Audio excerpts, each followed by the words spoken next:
Estamos de volta em mais um episódio do Devs de Elite, o podcast oficial da Coders, a melhor solução para quem quer se tornar um ou uma dev na gringa. E hoje eu tenho o prazer de receber aqui uma pessoa que tem quase 8 anos de experiência como dev, 3 destes anos na gringa, trabalhando para os Estados Unidos, no Vale do Silício e também para a Holanda.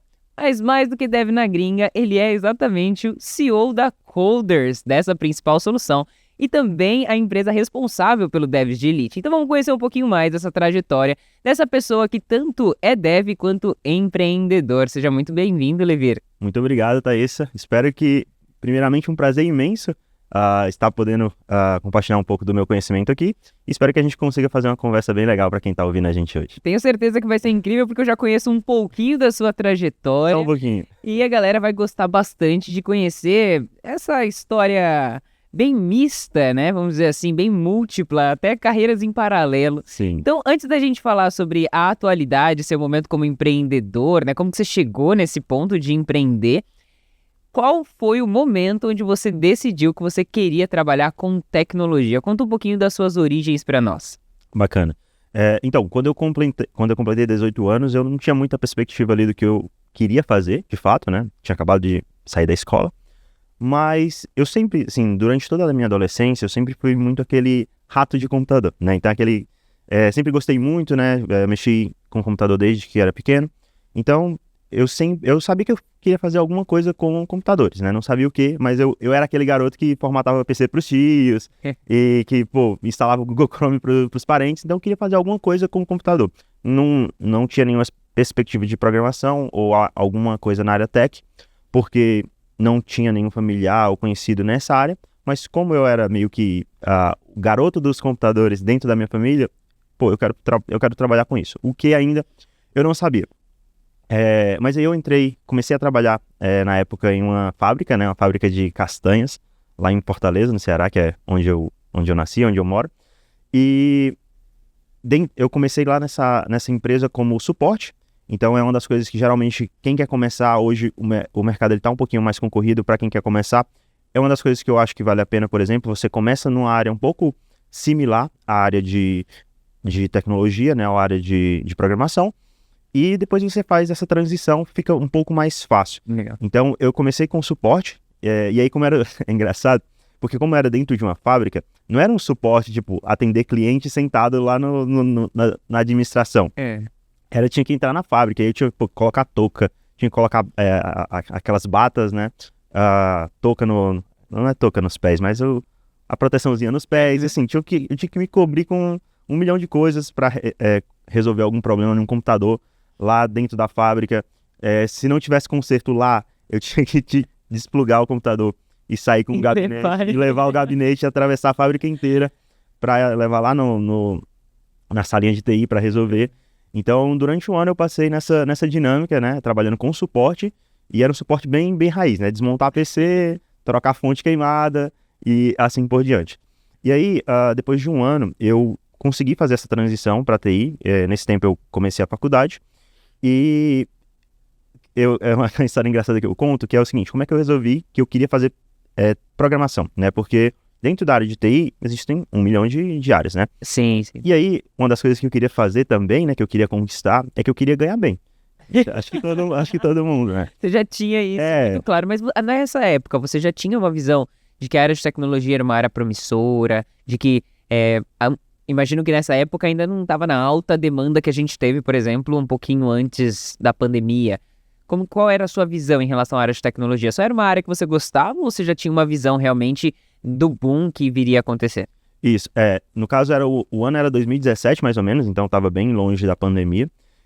E aí a gente chega exatamente nesse ponto, né? Como é que eu decidi que seria tecnologia e seria programação? Que seria tecnologia, assim, eu não tinha muita noção, eu queria trabalhar com computador. O que fazer com o computador, eu não sei, mas eu queria trabalhar lá, sentado com o computador, mexendo com alguma coisa relacionada à tecnologia, porque eu já mexia, já gostava, então é algo que eu me sentia confortável fazendo. Só que aí o que eu fiz? Cara, 1 milhão de cargos na TI. Para qual que eu vou? Fui lá no Google, pesquisei os cargos que mais pagam dentro da TI. E aí, em todas as listas, pesquisei em vários sites, várias listas e tal, e sempre as primeiras posições: programador, posição do futuro, o cargo do futuro, programador, todos. Aí eu, cara, todos os sites estão me dizendo que essa é a profissão do futuro. Pronto, tá decidido. Que vai pagar bem pra caramba, por que não? Né? E aí eu, depois disso, fiz uma segunda pesquisa, faculdades que formam um programador. E aí vi algumas, ciência da computação, engenharia da computação, sistemas de informação, que foi o curso que eu fiz, e tinham alguns outros também. E aí foi onde eu decidi ingressar na faculdade e realmente começar a minha carreira como programador nesse momento. Entrei na faculdade e comecei a trabalhar na área. Isso com 18 anos. Isso com 18 anos. Excelente. Só que dentro dessa área de desenvolvimento também tem muitas possibilidades, né? Quando você entrou na faculdade, você em paralelo já começou a trabalhar, né, com desenvolvimento. Isso na mesma fábrica? Não. Eu saí da fábrica, encerrei o meu contrato com eles e consegui um estágio. Né? Você conseguiu um estágio logo que você entrou na faculdade, assim? Foi no segundo semestre. Caramba, bem rápido, né? As pessoas tendem a levar um pouquinho mais de tempo. Pois é, o que acontece?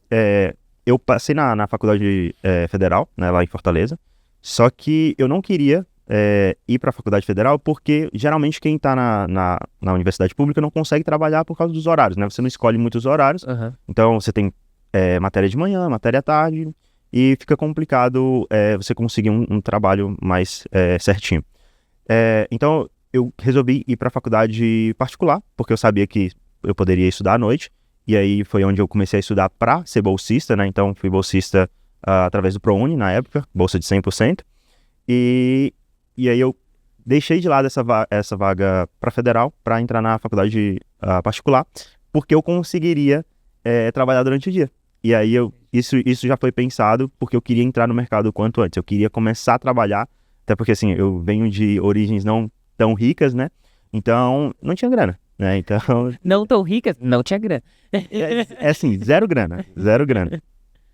Então, assim, o dinheiro que eu tinha para viver, né, a minha vida de jovem universitário era a vida do estágio. Então, eu queria trabalhar o quanto antes para pelo menos conseguir comprar um hambúrguer, por exemplo. E como que você conseguiu esse seu primeiro emprego como desenvolvedor? Então, foi basicamente aplicando para vagas. Eu comecei a buscar sites locais. Naquela época, tinha um site que eu acho que hoje talvez não exista, ou pelo menos não tenha a mesma força, chamado Quero Workar. Lá era um site específico para vagas em Fortaleza, se eu não estou enganado. Que legal. E aí assim, não foi o único site, eu pesquisei em vários, mas esse site ele era muito conhecido por vagas locais. Então as empresas locais utilizavam muito esse site, não utilizavam sites grandes como vagas.com ou alguns outros. Então eu, assim, todo dia ficava dando F5 no site, todo dia, e aplicando, até que eu consegui aplicar para uma vaga e eles me chamaram para entrevista. E foi cheio de histórias engraçadas, né? Pelo menos foi engraçado para mim e eu dou risada hoje.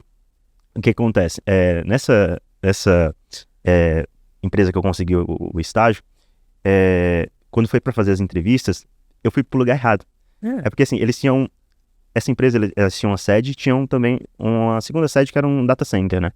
E aí, eles tinham mudado o endereço no Google porque eles iam fazer um evento no data center, e o evento de inauguração, e aí eles queriam que todo mundo que pesquisasse a empresa caísse no data center. Se você foi parar no data center. E aí, quando o gerente me ligou na época, vem aqui e tal pra gente conversar, você precisa do endereço? Não, olha no Google aqui. Aí, cara, e o data center era muito longe do local, era muito longe. Aí eu cheguei lá na hora, né, pra fazer a entrevista e tal, e aí ele me disse, vim pra fazer entrevista e tal, o cara, assim, o data center, ele não é aberto ao público, né, não é um negócio bonitinho, com administração lá, uma recepção pra você. Cara, é uma parada fechada, cheia de grade, só com segurança lá pra não deixar ninguém entrar. E o segurança, cara, tá no lugar errado e tal. Não, vim fazer a entrevista com fulano e tal. Aí ele, cara, deixa eu ligar pra ele, que ele sabia quem era.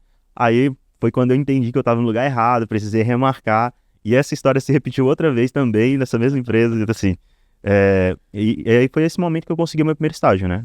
Ganhando, na época, R$800 por mês. Eu ganhava R$733 por mês na fábrica. E depois, no estágio, ganhei o incrível aumento aí de R$67 e fui para 800. Muito bom. Então, esse foi o seu primeiro emprego em paralelo com a sua graduação. Isso. Excelente. E qual foi a sua próxima experiência? Pois é, dentro dessa experiência, eu consegui crescer. Em 3 meses eu saí do estágio e me tornei Foi Dev Júnior. efetivado. Foi efetivado, me tornei Dev Júnior lá dentro. Consegui alguns aumentos, algumas promoções lá. E aí, passado um ano, eu participava de... Essa foi algo que teve muita participação na minha carreira como dev, que foram as comunidades de programação. Legal. Participava de algumas, em especial a Rocket City. E dentro da Rocket City eu conversava muito, interagia, ajudava muita gente, até que determinado dia o Robson, né, que é o CEO da Rocket, mandou uma mensagem: cara, você tem interesse em vir pra cá e tal, não sei o quê? Conversei algumas vezes com ele, assim, queria muito fazer parte. A proposta que ele fez financeiramente não era tão interessante. Na verdade, fazendo os cálculos, não valia a pena. Mas, cara, eu pensei comigo, cara, é uma oportunidade única aqui. Eu vou poder trabalhar remoto, trabalhava presencial. É uma oportunidade única que eu tenho aqui. E assim, eu abracei, né? E uma das coisas que eu gosto muito de levar em consideração, principalmente no começo de carreira, é que o salário é o menor dos itens. É o item menos importante. Porque, pô, que diferença faz se você ganha 2.500 em um ou 3 em outro? Não faz diferença. Agora, um pode te abrir portas ou pode te dar oportunidades para você estar ganhando 10, 15 lá na frente. Enquanto o outro você pode estar ali num salário um pouquinho maior, mas você vai ganhando aumento de 200 em 200 reais. Então, eu preferi, no começo, e é um dos conselhos que eu gosto de dar, no começo foca muito mais em coisas que podem te alavancar. Esquece o salário nesse primeiro momento. Você sair de 2,5 para 3 ou de 3 para 3,5 não faz diferença quase nenhuma. Agora, você pegar uma oportunidade que você vai poder usar de portfólio, que vai te proporcionar um network mais interessante, que vai te colocar em mesas que você não estaria, que vai te proporcionar um crescimento exponencial, vai valer muito mais a pena do que 500 reais, 200 reais a mais no final do mês. O começo, ele é realmente mais difícil, ele é feito para ser mais difícil. Mas no momento que você consegue passar essa barreira inicial, a área de programação, ela é difícil no começo, mas depois você consegue estar ganhando salário de 10, 15, 20 mil reais por mês. Então, o começo ele é muito mais importante para ditar como que você vai conseguir crescer, a velocidade com que você vai crescer. Então, era algo que eu tinha muito forte para mim. E aí, mesmo não valendo a pena essa mudança financeiramente, eu queria fazer essa mudança, quis fazer, abracei e me tornei um dev dentro da Rocket City. Excelente. E você saiu de quais tecnologias? Na época, eu entrei para trabalhar muito com WordPress e PHP. Isso dentro da Rocket ou na empresa anterior?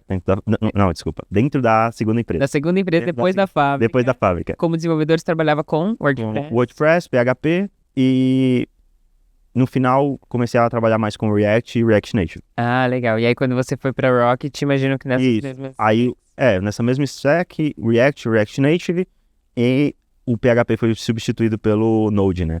E aí foi uma das melhores decisões para mim foi sair do PHP, que eu não aguentava mais aquilo, porque na época, assim, o PHP é uma linguagem da hora, eu gosto, principalmente com Laravel, só que na época eu não usava Laravel, eu usava um framework chamado YII. Para quem é do PHP vai conhecer, assim, é um porre, não era nem o 2, tá? Era o I1. Então, assim, era um porre mexer, você tinha que, qualquer coisinha, qualquer mudança, você tinha que mexer em 1 milhão de arquivos, você tinha que fazer tudo na mão, então... Era bem insuportável trabalhar com PHP e, o Node é uma maravilha de se trabalhar, né? E, assim, foi uma das melhores coisas que aconteceram, né? Falando de tecnologia. Mas o principal, e que, assim, eu me apaixonei na hora, é que a Rocket City respirava tecnologia, né? Então, respira até hoje. Então, assim, é um ambiente que quem gosta de tecnologia... Cara, você vai falar de tecnologia o dia inteiro. Então, assim, eu tava... Qualquer pessoa da empresa, né? Qualquer pessoa, desde, sei lá, o RH ao gestor de tráfego vai falar de tecnologia. Então, assim, você se sente em casa, né? Principalmente quem deve se sentir em casa. E qual que era o tamanho da Rocket nessa época? Porque, falando de Rocket City, as pessoas que pensam hoje, né, sei lá, 2024, é uma empresa que foi comprada por 150 milhões pela Digital House, mas uma empresa com muitos funcionários hoje, muitos diretores. A gente não tá falando da Rocket de 2024, né? A gente tá falando da Rocket de quantos funcionários? Cara, eu acho que eu tava nos primeiros dígitos ainda, fui abaixo de 10. Eu fui um dos primeiros 10. Um dos primeiros funcionários. Foi um dos primeiros. Eu acho que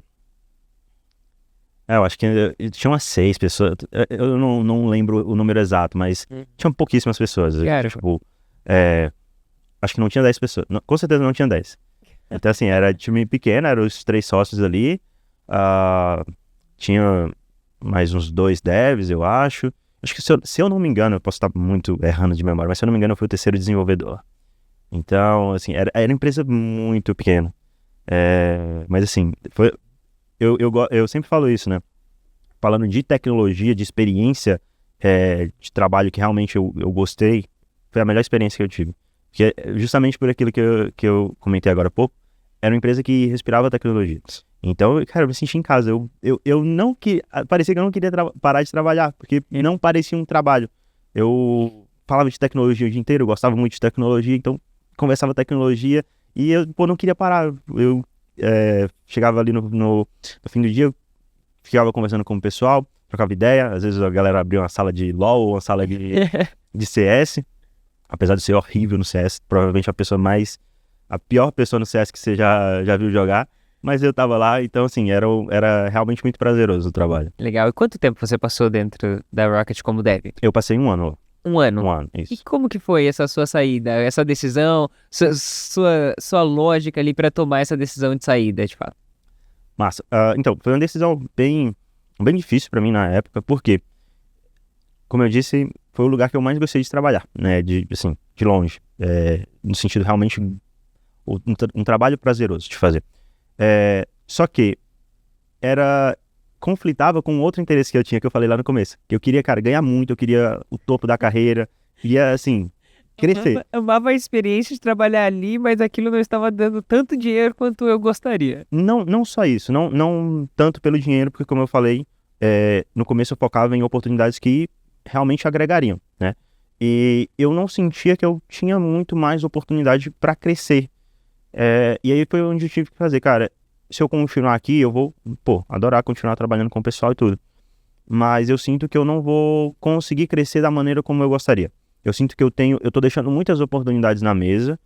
E aí é onde eu gosto de contar, eu sempre conto essa história no Instagram, que foi quando eu tive o meu primeiro ponto de inflexão, né, meu primeiro estalo, foi justamente nesse momento, onde eu ganhava um certo valor ali, eu queria ganhar mais, eu gostava muito de onde eu trabalhava, só que eu queria dar passos maiores. E aí, já tinha um tempo isso, né, mas eu tava levando com a barriga, né, empurrando com a barriga ali, e simplesmente postergando isso. Só que teve uma ação específica que aconteceu que me fez acordar, né? Foi o seguinte, eu participava de muitas comunidades de programação, não só a comunidade da Rocket, algumas outras comunidades também.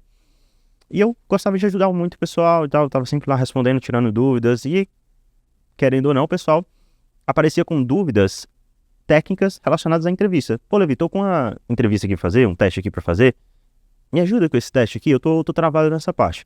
Porra, é extremamente comum, se tornou extremamente comum, não era tanto no começo, mas eu acho que depois, onde eu fui construindo ali uma certa autoridade dentro da comunidade, começou a se tornar bem comum.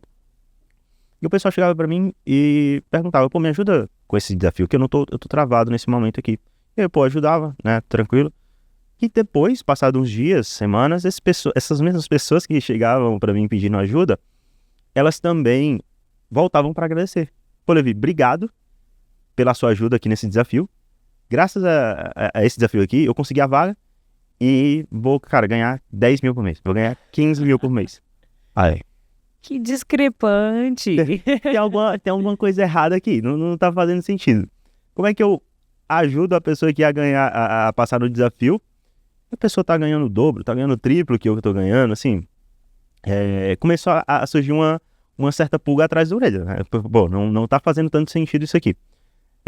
E assim, esse foi o primeiro, vieram outros depois. E aquela situação cada vez começou a me incomodar um pouco mais.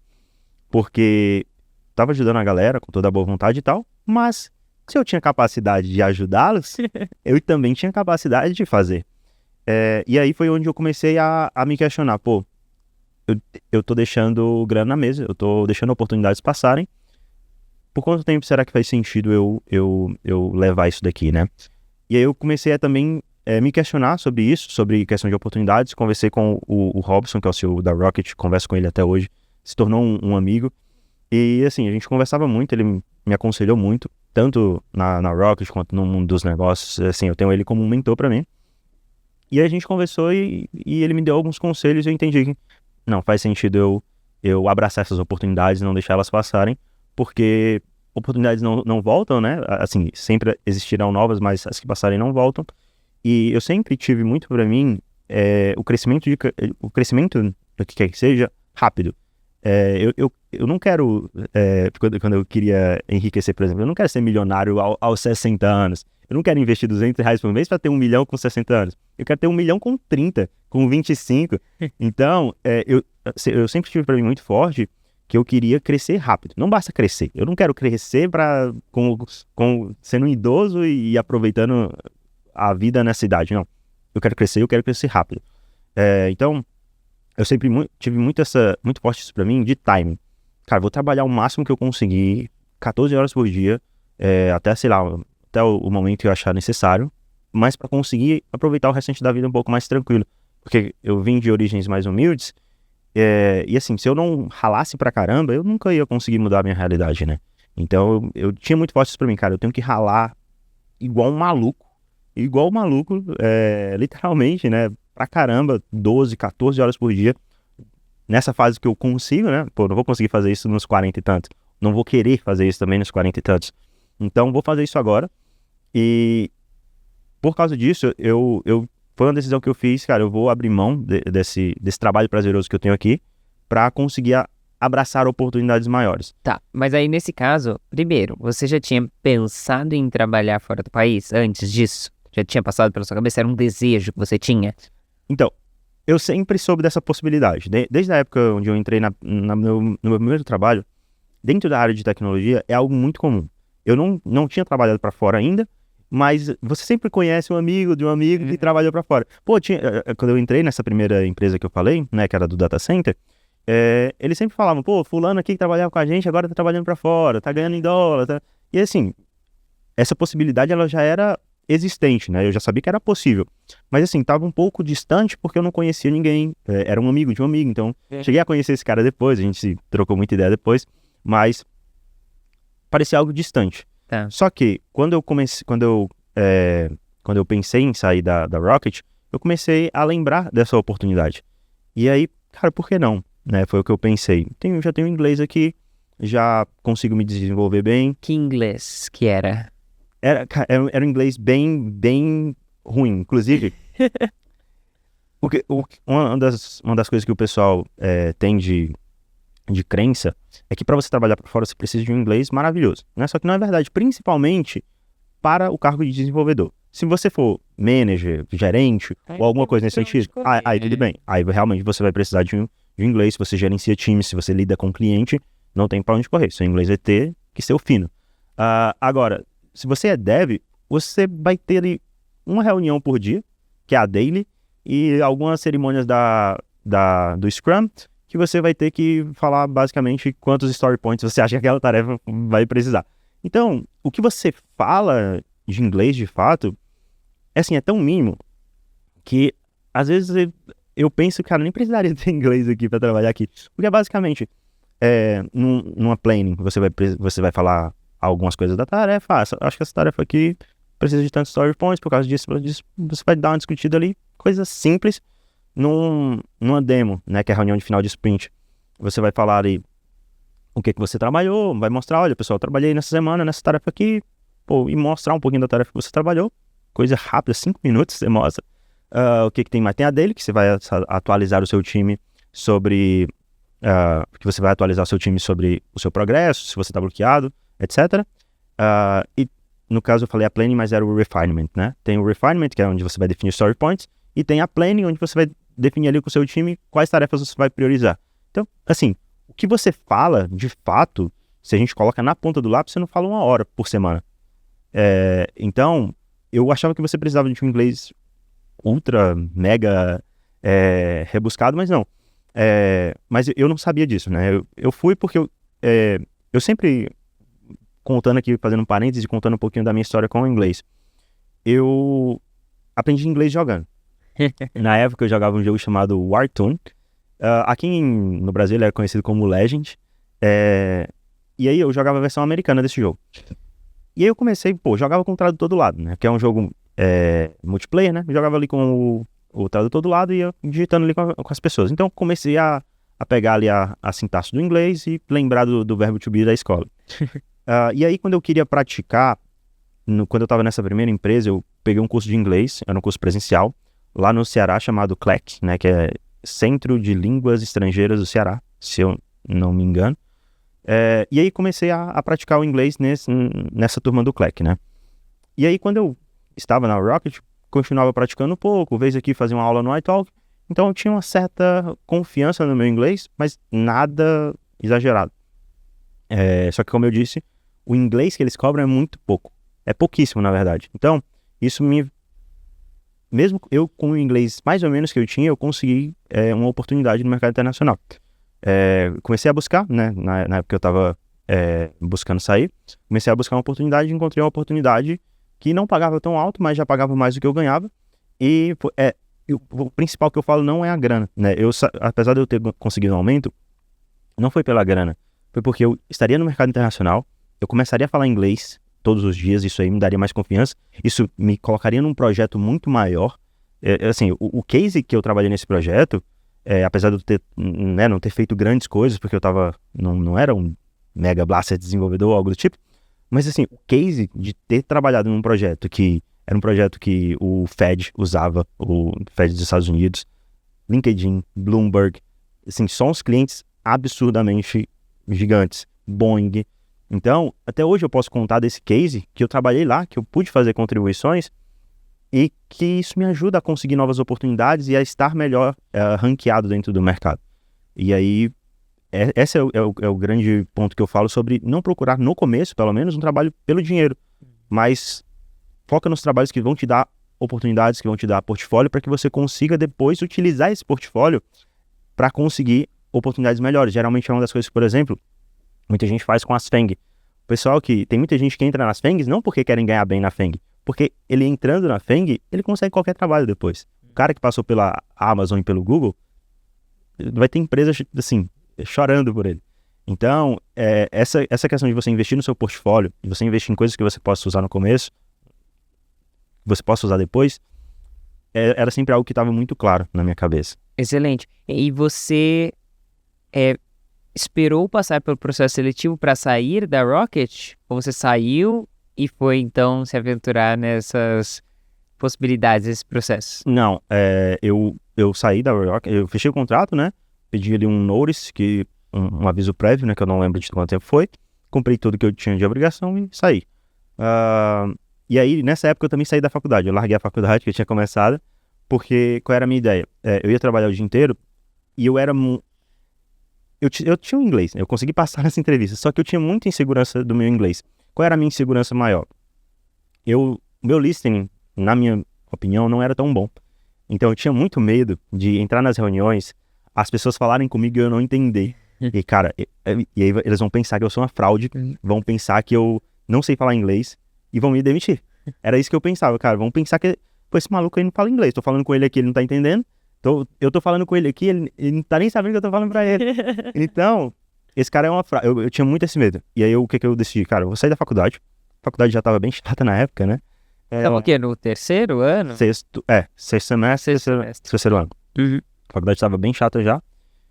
E eu queria utilizar esse tempo da noite da faculdade pra conseguir melhorar meu inglês. E aí, eu fechei um pacote de aulas lá e toda noite eu comecei a fazer inglês para conseguir melhorar, principalmente o meu listening, para assim, ter um pouco mais de confiança e um pouco menos de insegurança na hora de falar inglês, principalmente na hora de ouvir. Uhum. Então você guardou um pouco do budget ali, né, do dinheiro que você recebeu justamente para fazer esse investimento, e aí você começou a prestar esses processos seletivos. Você lembra exatamente quantos processos você entrou, quantos nãos você levou nessa época? Ou você escolheu uma empresa, um processo seletivo e passou direto nele? Não, eu não lembro o número exato, mas eu fiz alguns outros processos, não passei, ou até passava, mas não conseguia ali uma boa negociação.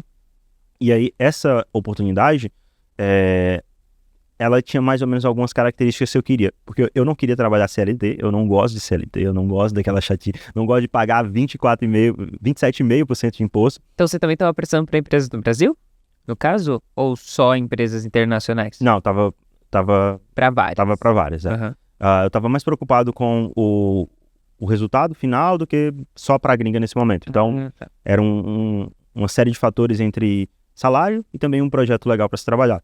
Fiz alguns projetos para alguns bancos aqui, alguns processos, né, para alguns bancos aqui, mas primeiro eu não queria trabalhar CLT, queria trabalhar remoto e queria trabalhar em um projeto que me desse portfólio. Eu não queria trabalhar numa agência, eu não queria fazer site, eu queria trabalhar num projeto que na próxima empresa eu poderia dizer, cara, eu tô trabalhando num projeto sensacional. E aí eu consegui essa oportunidade, né, fiz algumas entrevistas, essa foi um dos dois processos seletivos para as empresas gringas que eu fiz um outro também não passei, e nesse eu consegui passar.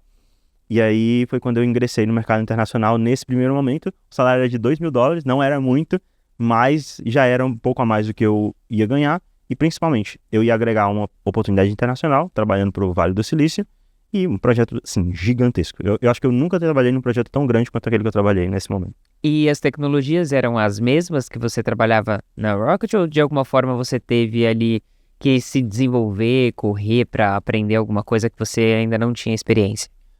Então, quando eu entrei para trabalhar como front-end engineer, né?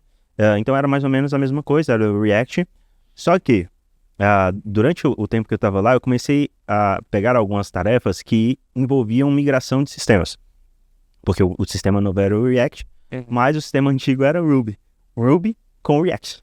Então, assim, era meio bagunçado. E aí, nesse momento, quando eu precisei fazer algumas migrações, eu não precisava fazer nada com o Ruby, mas eu tinha que esperar o time back-end fazer alguma modificação, e assim, o time back-end era extremamente lento para responder. E aí eu pensei, cara, por que não mostrar um pouco de proatividade aqui? E eu bati no peito e disse, cara, deixa eu fazer essa parada com o Ruby aqui.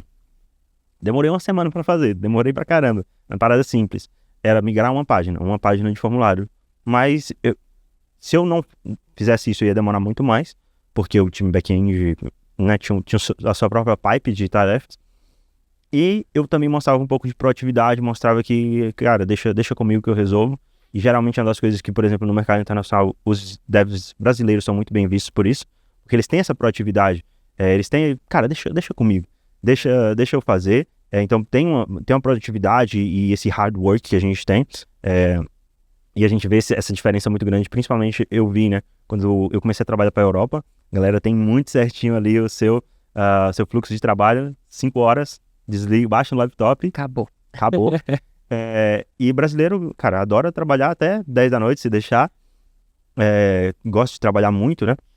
E geralmente não tem esses problemas, pô, deu 5 horas certinho, baixa o computador. Não é algo tão comum assim na nossa cultura. Então, geralmente, principalmente quando a gente vai, quando os desenvolvedores vão para a Europa e começam a trabalhar lá, é uma quebra de cultura ali que você tem, até o próprio time europeu às vezes tem que falar. A gente já pegou vários casos de devs que eu pude já mentorar, falaram, cara, o cara veio e me pediu pra eu parar de trabalhar, tava trabalhando demais. Coisa estranha. E tipo, quando você vai até presencialmente, é a mesma coisa, entendeu? O pessoal sai, e se você fica trabalhando, o pessoal vai te olhar meio torto, assim. Então, a gente tem essa fama, é conhecido por sermos mais trabalhadores e também por sermos mais criativos e inovadores. Sempre tem o jeitinho brasileiro ali, sempre tem aquela famosa gambiarra. Inclusive, gambiarra, se eu não me engano, foi em Amsterdã, que a galera conhece realmente o termo gambiarra em português. Eu não sei se é Amsterdã ou Londres, não lembro exatamente, mas acho que é Amsterdã. O pessoal realmente usa pra valer, entendeu? Então a gente acaba sendo conhecido por isso, e foi onde eu tentei mostrar um pouco de proatividade. E aí nessa época eu também comecei a trabalhar com o Ruby dentro dessa oportunidade, não porque eu queria trabalhar com o Ruby, não tinha essa vontade, esse desejo, mas precisava e eu me voluntariei, né? Então eu mudei o Node ali mudei o Node para Ruby nesse momento. Excelente. Então essa foi a sua primeira experiência internacional, pelo que eu entendi, certo? Trabalhando para os Estados Unidos, essa empresa no Vale do Silício, e você só contou coisa boa. Conta algum perrengue pra gente. Qual você, se você puder elencar né? Um grande desafio que você contou, porque você só contou coisa boa. Vamos lá, conta. Quanto tempo você ficou nessa empresa? Eu fiquei 7 meses. 7 meses. Conta um perrengue. Teve um perrengue muito forte que eu passei nessa época, que até né, repercutiu pro lado da saúde e tal, e que principalmente trouxe um aprendizado muito grande para mim. O que aconteceu? Essa era a minha primeira oportunidade internacional, primeira vez que eu precisava trabalhar com inglês, e primeira vez que eu consegui uma posição de sênior. Então eu tinha o cargo de sênior já nesse primeiro momento. E aí eu me cobrava demais. Eu ficava, além daquela questão do inglês, eu ficava naquela, minha primeira posição de sênior. Se eu não entregar igual os sêniors que já estão aqui, eles, vão me demitir, vão achar que eu não tô entregando. Lembrando que tudo que a gente falou sobre deu 5 horas e fecha e tudo mais, é na Europa. Você estava trabalhando para os Estados Unidos, que tem uma questão de trabalho até mais intensa do que os brasileiros. Sim, não é os Estados Unidos todos, mas tem muitos, principalmente onde eu estava, que é Vale do Silício, a galera, cara, dorme no escritório. Então, Vale do Silício, Nova York, Califórnia de maneira geral também, o pessoal é muito hard work, muito hustler, né? Então, a galera trabalha pra caramba. É nível aqui do Brasil e nível São Paulo. Então a galera trabalha pra caramba. Mas o principal ponto nem foi esse. O principal ponto foi que eu tava numa posição de sênior, e minha primeira oportunidade internacional, então eu não queria perder essa oportunidade, não queria ser demitido. E eu achava que eu precisava entregar igual os sêniors que já estavam lá. Na época, assim, eu não parei pra pensar que isso era meio burrice, né? Porque a galera tava lá há uns 5 anos. Com mais contexto. O cara tava lá há vários anos, eu acabei de chegar. É claro, óbvio que eu não vou entregar, mas eu, na minha cabeça, eu tenho que entregar igual a eles pra não ser demitido, pra não perder essa oportunidade. E aí o que acontece? Por causa disso, eu trabalhava muito mais, né? Eu trabalhava 12 horas por dia, todo santo dia. Eu trabalhava muito mesmo, trabalhava sábado inteiro, sem ganhar nada a mais por isso. Mas, poxa, ficou um débito aqui, eu disse que ia entregar na sexta, não tá pronto na sexta, então eu vou trabalhar no sábado para estar pronto o quanto antes. Então, graças a esse trabalho absurdo, eu comecei a ter problemas de saúde, comecei a ter problemas de pele, apareceram algumas vermelhidões no meu rosto e tudo, e fui no dermatologista na época, e tentar entender o que estava acontecendo, e basicamente ela disse, cara, é só estresse isso aqui, puramente estresse. Caramba. E, assim, não tinha outra coisa que me estressava na minha vida senão o trabalho, né? Então, eu tomei uma decisão importante nesse momento da minha vida. Foi, de longe, o maior aprendizado de carreira que eu tive, que é o aprendizado de você aprender a dizer não. É uma das coisas mais valiosas que você pode ter, é você aprender a dizer não. E aí tem muita gente que tem esse medo. Não vou dizer não, porque senão eu vou ser demitido. Não posso dizer não, eu tenho que baixar a cabeça e fazer tudo que mandam. E não é assim, não é assim que funciona, e foi graças a esse aprendizado que eu comecei a entender como fazer essa transição para parar de ser o cara que diz sim para tudo. Levi, isso aqui vai estar pronto na quinta? Vai sim. Você consegue fazer isso aqui até amanhã? Consigo. Parei de ser esse cara, parei de dizer sim para tudo. E comecei a ser o cara que realmente analisava. Obviamente eu não ia ser o cara que dizia não pra tudo, né? Não vou ser o insuportável, né? Mas eu comecei a ser o cara que analisava. Faz sentido eu dizer sim pra isso aqui? É algo que eu consiga entregar? E aí, a primeira jogada que eu fiz, tá? Porque assim como todos os desenvolvedores que têm esse medo também, eu também tinha. Se eu dizer não, vão achar que eu tô fazendo corpo mole e vão me demitir. E eu pensava assim. E aí o que eu fiz? Cara, deixa eu juntar uma grana aqui. Porque se me demitir, dane-se.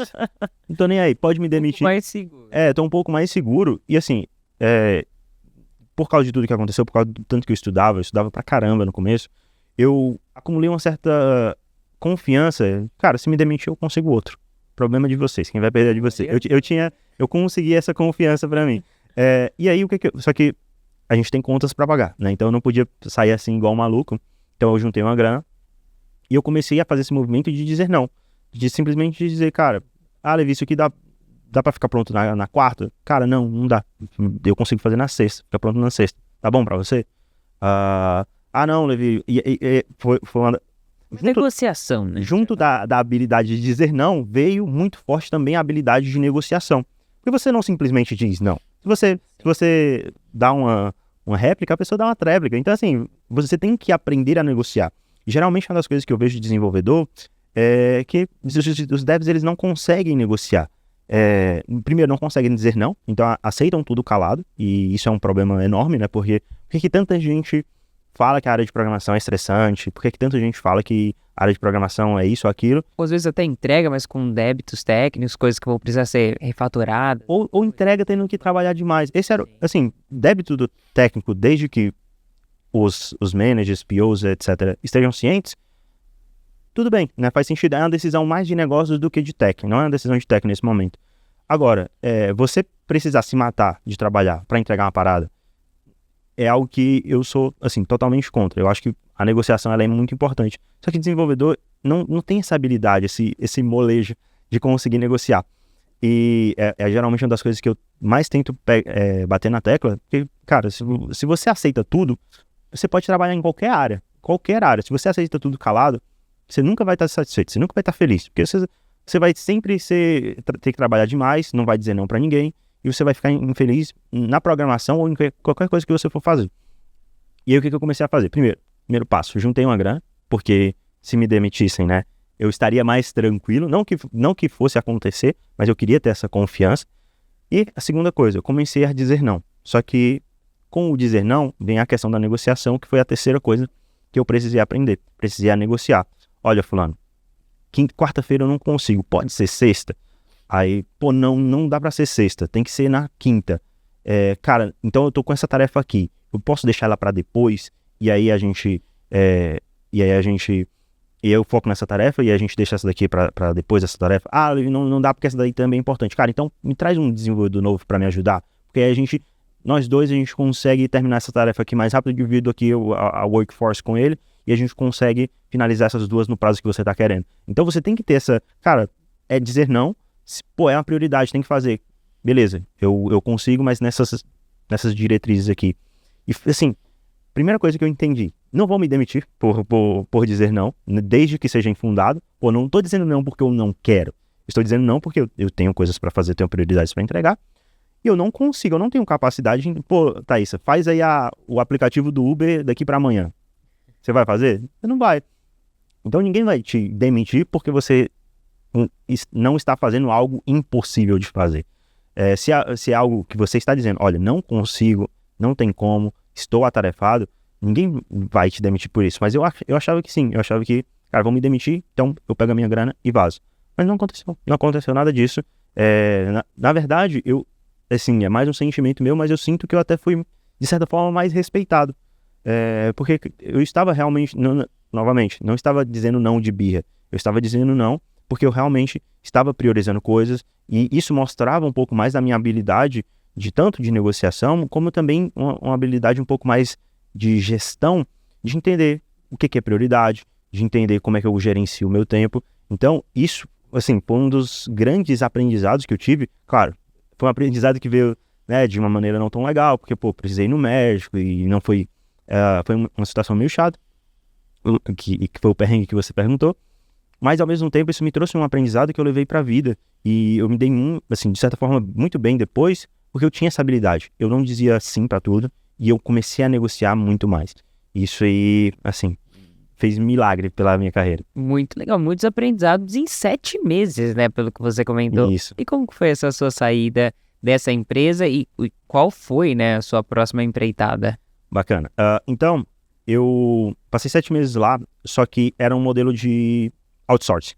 Então, eu era contratado por uma empresa para trabalhar nessa empresa do Vale. A empresa do Vale, no caso, era o cliente. Uhum. E assim, eu não estava muito feliz com o modelo de outsourcing, era meio chato na minha visão. O double report aqui eu não gostava, eu tinha que me reportar para 2 empresas diferentes. E eu gostava muito mais da empresa do Vale do que da outra empresa que me contratou. E eu não tinha como ficar nessa empresa, porque cláusulas contratuais, eu não poderia ser contratado direto pelo cliente, né?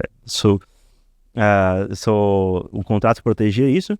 E assim, eu queria continuar no cliente, mas eu não queria continuar no outsourcing. Estava meio de saco cheio desse modelo de consultoria. E aí eu pensei em sair. Foi no momento em que eu quis sair. Inclusive, passei menos tempo do que eu deveria. Eu acho que eu deveria ter ficado um pouco mais porque foi pouco tempo, mas eu realmente estava de saco cheio desse modelo. Eu não gostei nem um pouco desse modelo de outsourcing. Foi bom, por um lado, né? Pude ter muitos aprendizados, mas eu senti que eu queria voltar novamente a trabalhar com um contrato direto.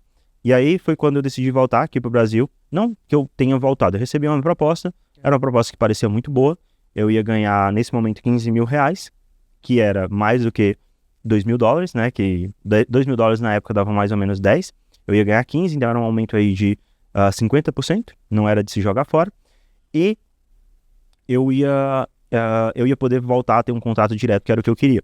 E aí foi quando eu fiz essa jogada, voltei a trabalhar em uma empresa aqui do Brasil, é uma empresa daqui de perto, inclusive, aqui de São Paulo, e saí dessa oportunidade internacional que eu tava. E remoto?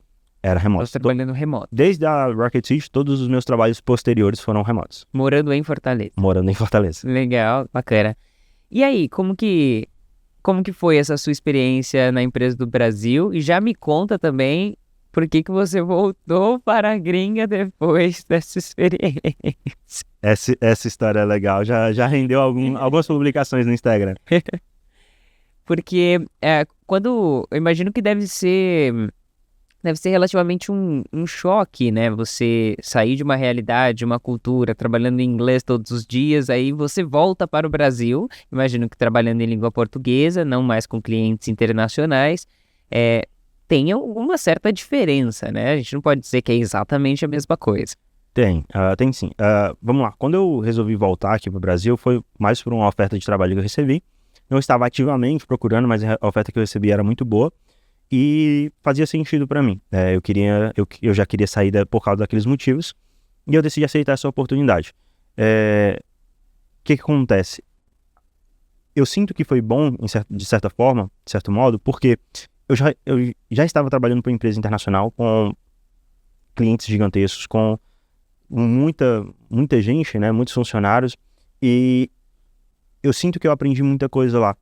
Então, quando eu volto para o Brasil, eu volto com uma bagagem muito legal, né? Mesmo que com pouco tempo, mas com uma bagagem muito legal de aprendizado, onde eu poderia aplicar esse aprendizado de uma maneira um pouco mais firme, com um pouco mais de voz. E foi basicamente o que eu fiz. Eu conseguia realmente, depois até eu consegui crescer nessa mesma empresa e ir para uma área de liderança, mas eu sinto que essa mudança que eu fiz me trouxe muito mais voz, me trouxe muito mais crescimento e pôde me colocar em posições onde eu estava um pouco mais à frente.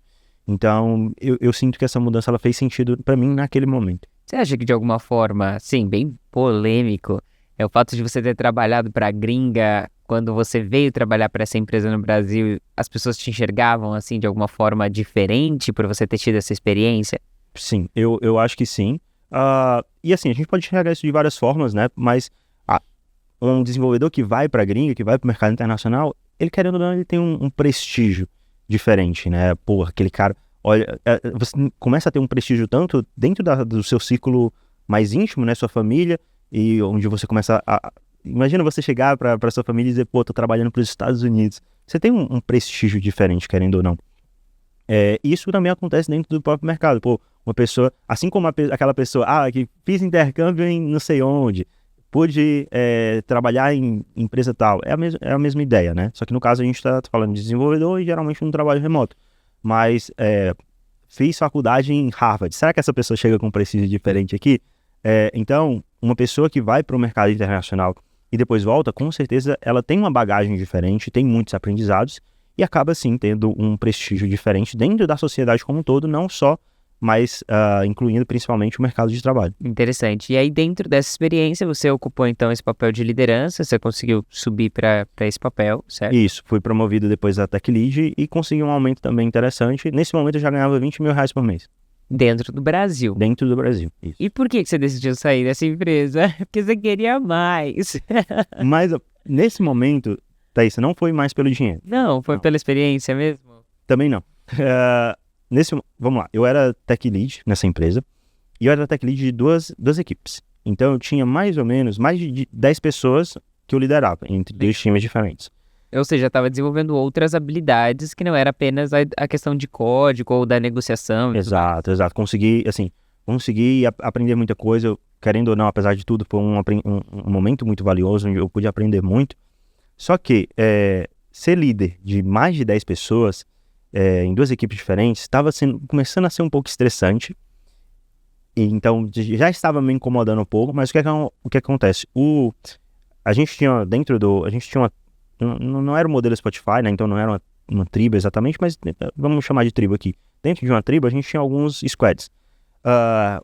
Um dos tech leads que saiu era um tech lead que era amigo meu, eu já tinha trabalhado nesse projeto. E aí o pessoal pediu, cara, assume esse projeto por enquanto e tal, porque o cara saiu e tal, e a gente vai precisar, né, de uma pessoa para assumir.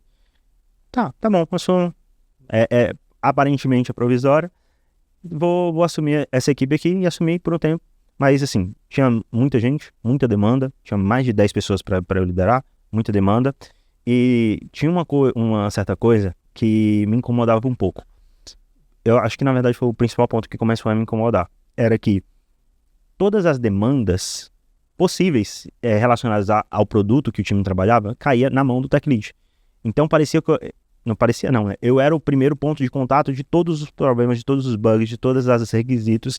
Então, tudo que os POs, o suporte, qualquer pessoa que fosse, quisesse apontar de problema, eles falavam comigo. Que uma pessoa quisesse apontar de melhoria, falava comigo. Que um PM queria fazer alguma feature nova, passava para mim. Então eu comecei a me tornar, de certa forma, até um gargalo, né? Porque tudo tinha que passar por mim. E ao mesmo tempo, isso chegou a me afetar, né, um pouco da minha vida, do meu dia a dia, porque os problemas eles não têm hora para acontecer, né? Então acontecia a hora que fosse, sábado, domingo, feriado, e caía sempre na minha mão. Foi até uma das coisas que eu conheci depois na gringa, que é a cultura do on-call. O on-call, o termo mais próximo aqui seria um plantão. E o que acontece? Nos times internacionais que precisam atuar com o cliente, que precisam atuar com essa demanda e resolução de bugs, você tem sempre uma pessoa diferente do time em um call, ou seja, no plantão, durante uma semana. Então, não sobrecarrega o tech lead nesse caso, porque o tech lead, ele vai precisar ficar de um call, mas na semana que vem ele não tá mais. Então, na semana que vem, todos os problemas que caírem vão cair na mão de uma pessoa diferente. E na próxima semana, na mão de uma pessoa diferente. Tanto que a gente chama de on-call rotation. Exato. A gente vai tendo a rotatividade das pessoas. Exato. On-call rotation, e aí você geralmente tem duas pessoas, uma de principal, a outra de secundária ali, né? Uma de primary e a outra de secundária. E essas pessoas se ajudam, mas isso vai uma rotação. Então, assim, tem empresas que eu já vi que você fica de on-call a cada 6 meses. Caramba! E tem empresas que, você fica de on-call uma vez por mês. Depende do quanto... Muito da estrutura do time. Porque quanto mais gente no time, mais pessoas, mais semanas vai rodar até chegar em você de novo. E uma coisa interessantíssima do on-call, que eu adorei, porque eu já fazia isso de graça, é que o on-call ele é pago. Você ganha um a mais, um adicional, pelo tempo que você está de on-call. Se eu não me engano, quando eu entrei nessa empresa, na empresa da Holanda, era de $2.000. Não, desculpa, R$2.000. Ou era $500, alguma coisa assim. Né? Era um valor bem, bem interessante para algo que eu já fazia de graça, né? Então, que era simplesmente os problemas chegavam e eu tinha que triar, basicamente. Ou resolver se fosse algo resolvível facilmente, ou triar, jogar para o time, jogar para alguém no time, colocar na pipe do Scrum e tudo. Então, era basicamente fazer uma triagem ou resolução, se fosse... Mas na empresa do Brasil, você não fazia... Na empresa do Brasil... Você era o gargalo, mas você não fazia essa descentralização das questões ainda. Até fazia, de certo modo, mas o que eu pudesse resolver, eu resolvia. Só que como eram dois times, dois produtos diferentes, produtos web, produtos mobile e produtos back-end, né, porque o tech lead tinha que cuidar do back-end também, acabava que era muita coisa, né? E o mais incômodo para mim não foi nem que era muita coisa. O mais incômodo para mim era que essas coisas começavam a afetar o meu dia. Por exemplo, não tinha... Se acontecesse problema num feriado, ou num sábado, ou num domingo, eles me ligavam no WhatsApp mesmo, ou no número normal, e pediam para o cara, estamos com um problema aqui, resolve aí. E assim, não tinha muita opção, não tinha essa questão de feriado, porque eu era o tech lead, eu tinha que resolver, eu era a pessoa responsável por isso, né? Eu era o responsável tecnicamente do produto, de maneira técnica. Então, não tinha muita negociação. Isso me incomodou demais. Até que... E tinha outra coisa nessa empresa, que todos os deploys só poderiam acontecer à noite. Não vou entrar em detalhes aqui do motivo, mas os deploys eles só poderiam acontecer à noite. 8 horas da noite, tava lá. E aí, quem tinha que fazer deploy? O tech lead junto do time de infra, né? Então o time de infra ia fazer o deploy e eu tinha que estar lá junto deles no Slack para acompanhar o deploy e dizer, olha, tá ok, não, deu erro, volta, não sei o que, faz rollback, blá blá blá. Então, toda noite, 8 horas da noite, eu tinha que estar disponível para fazer deploy. E assim, primeiro, que era uma fila de deploy, eu não era o único tech lead querendo fazer um deploy de alguma coisa, era uma empresa gigantesca. E, além disso, às vezes eu tinha que esperar muito, né? Então, começava 8 horas, ia terminar o quê? 9, 10, então eu tinha que dedicar essas horas para isso, além do trabalho durante o dia todo, mais à noite. Então, eu não tinha essa paz à noite, né? Porque qualquer coisinha podia dar problema, tinha que voltar. E aí ia ser uma exceção de saco no outro dia, porque, era para ser deploy ontem, o pessoal de produto avisou para os clientes que ia estar e não tá, e aí tinha aquela chatice. Até que um dia, eu passei 1 ano e meio, né, nessa empresa. Ali nos últimos meses, eu nunca tinha tirado férias, e eu resolvi tirar uma semana ou era 2 semanas de férias, né? Eu acho que era 1 semana só, se eu não estou enganado. E aí, cara, no segundo dia, terceiro dia que eu tava de férias, né, de PTO, os caras me ligam. Eu tava lá, eu e a minha esposa, a gente foi pra uma cidade aqui do Ceará, e, a gente tava andando ali nas feirinhas, né, conhecendo a cidade e tal. Comecei a receber ligação. Cara, quebrou o produto, volta. Cara, resolve aí, não sei o quê. Cara, eu tava andando na cidade, não tava nem com notebook, aí, lá vai eu ter que voltar pra casa onde a gente tava e ter que resolver problema. Então isso aí, cara, me chateou muito. Não tenho paz aqui pra conseguir tirar uma semana de folga que os caras já me enchem o saco. Então aí nesse momento foi um ponto de decisão que eu tomei. Eu quero sair daqui. Eu tô ganhando muito bem. Não precisava de muito mais que isso pra viver já. Com 20 mil eu conseguia viver muito bem, principalmente lá em Fortaleza, né? Onde o custo de vida é menor do que aqui em São Paulo. Não tinha muitas necessidades além disso. Mas eu tava de saco cheio, né, dessa demanda infundada.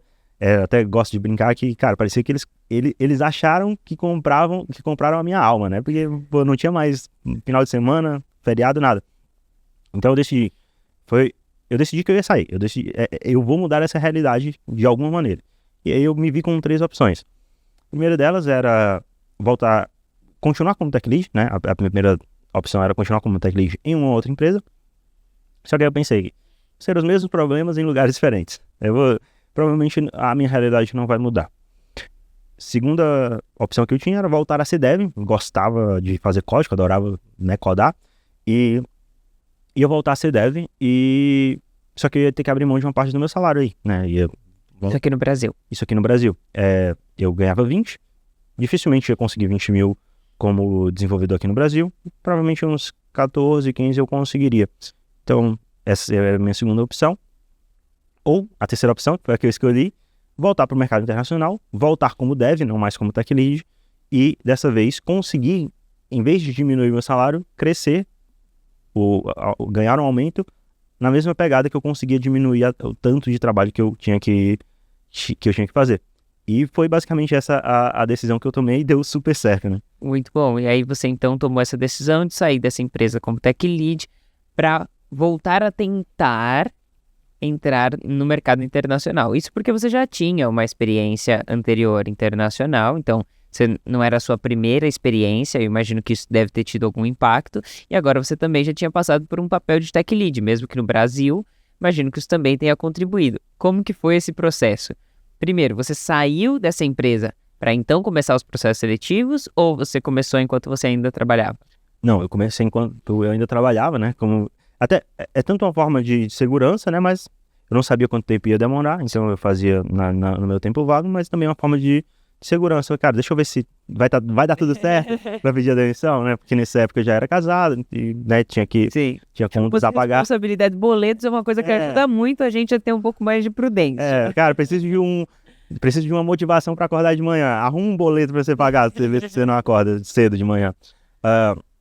Então, o que acontece? Eu decidi que eu ia mudar essa realidade e já era uma realidade que eu conhecia. Eu já tinha trabalhado no mercado internacional antes, então eu sabia que era possível. Acho que uma das grandes coisas que atrapalha muita gente é não saber que é possível. Inclusive, é uma das coisas que eu recebo direto, né? Pô, Levi, tem vaga para desenvolvedor X, desenvolvedor Y, desenvolvedor Java, Python e Golang, não sei o quê. E como eu já tinha trabalhado, eu sabia que era possível, né? Inclusive, respondendo essa pergunta, tem vaga para todas, assim como no Brasil, tem vaga para praticamente todas essas tecnologias no mercado internacional também. Principalmente, tem muito mais. Porque a gente não está falando, mercado internacional, a gente não está falando de um país. Mesmo se a gente pega países de primeiro mundo, a gente está falando de muitos países. Se a gente pegasse só os Estados Unidos, já seria... Os Estados Unidos tem 300 milhões de pessoas. Já seria 50% a mais do que a gente tem aqui no Brasil. Então, com certeza, tem vaga para praticamente todas as tecnologias, a não ser, é claro, as tecnologias locais, tecnologias que são feitas no Brasil ou só usadas aqui no Brasil, aí realmente seria interessante uma transição, mas é o caso de 1% dos desenvolvedores usam essas tecnologias extremamente locais. Então, eu já sabia que era uma possibilidade para mim, então eu já sabia que era possível e eu comecei a ir atrás. E aí o que acontece? Nessa época eu comecei a fazer muita entrevista. Eu fiz cerca de 40 entrevistas no período de 2 meses, mais ou menos. Quantos nãos? 39. Mas foi durante... Eu comecei ali metade de outubro, eu acho, e fui até a metade de dezembro. Então foi mais ou menos 2 meses, 40 entrevistas. Eu tinha praticamente uma entrevista todo dia. Todo santo dia eu tinha uma entrevista. Tomei muito não. Teve um momento que eu quase desisto, que foi um momento onde eu tinha já feito algumas entrevistas, né? Eu tinha passado mais de um mês fazendo entrevista. E eu tava na entrevista, na fase final, de 3 processos seletivos diferentes, 3 empresas diferentes. E aí na minha cabeça, o que eu tava pensando? Em alguma delas eu vou passar. Não é possível que de 3 eu tenho que passar em uma. A não sei que seja muito ruim, sei lá. Mas eu tava com muita confiança que de 3, pelo menos uma eu passaria. E aí fiz as entrevistas finais e estava esperando a resposta. Eu não passei nenhuma. Na verdade, pior que isso, né? Eu não sei como está o mercado no Brasil hoje, mas no mercado internacional, existe um termo chamado ghost, que é quando o recrutador ele simplesmente some. Ele não te dá satisfação de nada, ele não responde seus e-mails, ele não fala mais com você. Ele simplesmente desaparece, né? Ele te deu um ghost. E aí dessas 3 entrevistas que eu tive, eu recebi um não de uma e os outros 2 sumiram, né? Mandei vários e-mails e tal, nunca respondeu. E aí eu fiquei extremamente desmotivado comigo mesmo. Porque, cara, será que isso aqui é pra mim? Será que eu sou tão bom quanto eu acho que eu sou? Síndrome do impostor batendo a porta. Batendo a porta, forte. E aí é legal compartilhar isso aqui. Qual é o grande ponto aqui quando a gente fala de processo seletivo? O processo seletivo, ele não mede o seu trabalho como desenvolvedor. É uma das coisas que o pessoal tem muita dificuldade de entender e geralmente é uma das coisas que mais desmotiva o pessoal. O que acontece? Imagina um cara com 10 anos de experiência que vai fazer um processo seletivo para o mercado internacional. Provavelmente ele não vai passar nas primeiras. Seria incomum se ele passasse, o normal é não passar.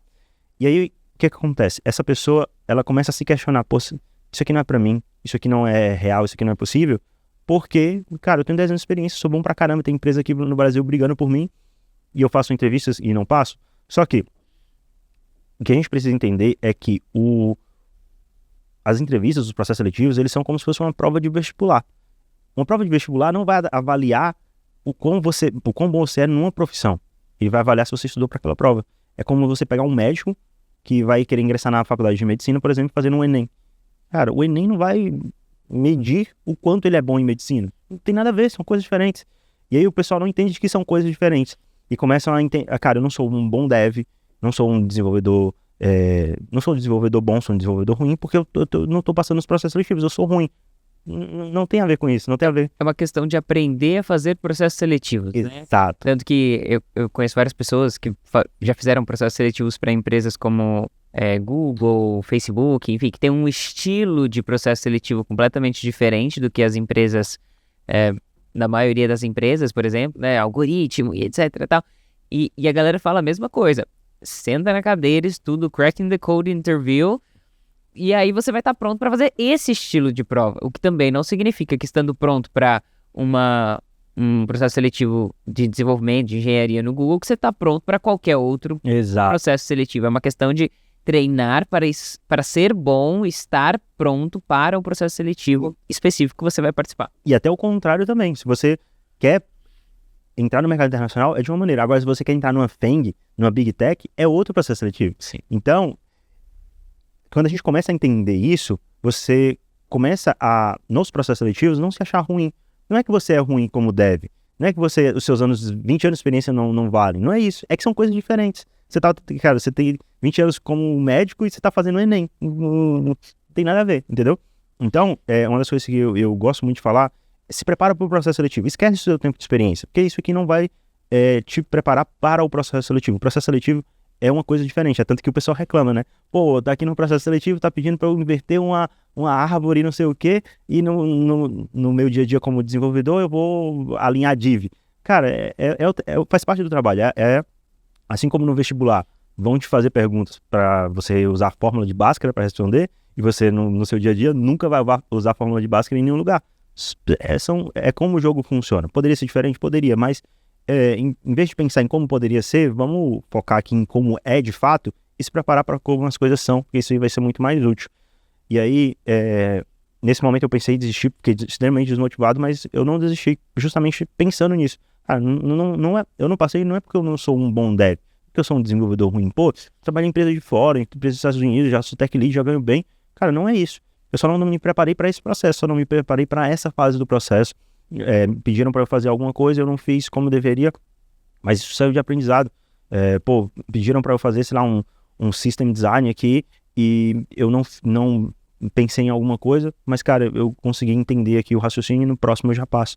Então, se você tem essa mentalidade de não desistir, de entender que é um processo diferente e que não é a sua habilidade que está em jogo, não é a sua experiência que está em jogo, e sim o que está em jogo aqui, o que está realmente contando é o quanto você se prepara, você começa a perder esse medo. Porque cara, isso aqui não está dizendo o quão bom eu sou. Isso aqui está simplesmente dizendo que eu não me preparei o suficiente para esse processo. Interessante. E essa mentalidade, esse despertar, ele veio sozinho? Você chegou nessa conclusão? Ou de alguma forma outras pessoas contribuíram para que você chegasse nesse ponto? Eu acredito que foi muito mais algo interno meu, porque, novamente, eu sempre tento ser muito lógico e racional nas minhas decisões. Não sei se é por causa do mundo de tech ou se eu já era assim antes, mas eu sempre tento analisar toda a situação com muita frieza e calcular. E aí eu comecei a entender, foi justamente o que eu fiz naquele momento, né, quando o pessoal chegava para me agradecer, ganhando 3 vezes o que eu estava ganhando, e eu comecei a questionar, peraí, qual o racional por trás disso aqui? E foi o que aconteceu também nesse momento, peraí, qual o racional por trás disso aqui? Porque eu, sou bom pra caramba, muita gente fala que eu sou bom, lidero mais de 10 desenvolvedores, onde é que tá o erro aqui? E aí foi que eu comecei a entender, cara, não tem a ver com o quão bom eu sou ou não. Tem a ver que eu não me preparei o suficiente para esse processo. É mais ou menos essa dinâmica do Enem. E aí você teve mais ou menos 39 oportunidades de se preparar. Foi. E em uma delas você conseguiu ser aprovado. Foi. O engraçado é que dessas 3 oportunidades que passaram, e eu pensei em desistir, 2 semanas depois eu recebi o contato da vaga que eu acabei a entrar depois. Então, se eu tivesse desistido, por 2 semanas eu não teria conseguido a oportunidade que eu consegui. Então, por isso que geralmente quando eu falo com desenvolvedores e aconselho e mentoro, é uma das primeiras coisas que eu falo. Cara, você precisa de 2 coisas para conseguir a sua vaga internacional. Eu sempre falo isso. A primeira delas é começar. Porque desenvolvedor tem um bichinho aqui na orelha que fica falando, cara, enrola, procrastina. E aí, o que desenvolvedor gosta? Desenvolvedor gosta de codar, né? Gosta de fazer código. Geralmente, tá? Desenvolvedor gosta realmente do trabalho, de codar. Não simplesmente faz pelo trabalho, porque é um trabalho, mas realmente gosta daquilo. Então, o que eu acabei vendo? Que eu falo para os desenvolvedores fazerem entrevista e eles começam a estudar coisa técnica. Aí eu chego para esses caras e, cara, por que você tá estudando? Você tem 20 anos de experiência em Java. O que você está estudando em Java? Não, porque eu quero me atualizar, não sei o quê. Cara, vai fazer entrevista. Estudar Java, estudar qualquer coisa, não vai te dar o resultado que você quer. Você quer conseguir uma vaga internacional. Para conseguir uma vaga, você tem que fazer entrevista. Mas eu acho que eu estou desatualizado. Se você estiver desatualizado de fato, você vai conseguir ver isso nas entrevistas. E não, assim, fazendo por conta própria. Então, o primeiro passo é começar, né? Deixa de enrolar, deixa de colocar... É muito comum os desenvolvedores colocam 1 milhão de barreiras na frente. Não, primeiro eu vou melhorar meu inglês, depois eu vou melhorar aqui minha parte técnica, 20 anos de experiência, mas tem que melhorar a parte técnica. E depois eu vou aprender cloud, depois eu faço a entrevista. Já foi 1 ano aí. Deixa que o processo seletivo te diga naquilo que você precisa. Exato, exato. Assim, essa é uma das grandes coisas que você pode fazer para maximizar o seu resultado. Se o seu inglês não for bom, você vai pegar isso na entrevista. O Dev nunca fez uma entrevista antes, e aí ele já assume que o inglês dele não é bom. Cara, por que você tá achando que o seu inglês não é bom? Você nunca fez nem a entrevista, você nem sabe qual é o nível que vão pedir. Deixa eles te falarem que o seu inglês é bom. Faz a entrevista de qualquer maneira, você não tem nada a perder. Não vai perder nada. Você não vai pagar pra fazer entrevista. Essa oportunidade não volta depois. Então, Levi, eu vou deixar pra daqui a um mês. Cara, daqui a um mês essa vaga fechou. Esquece.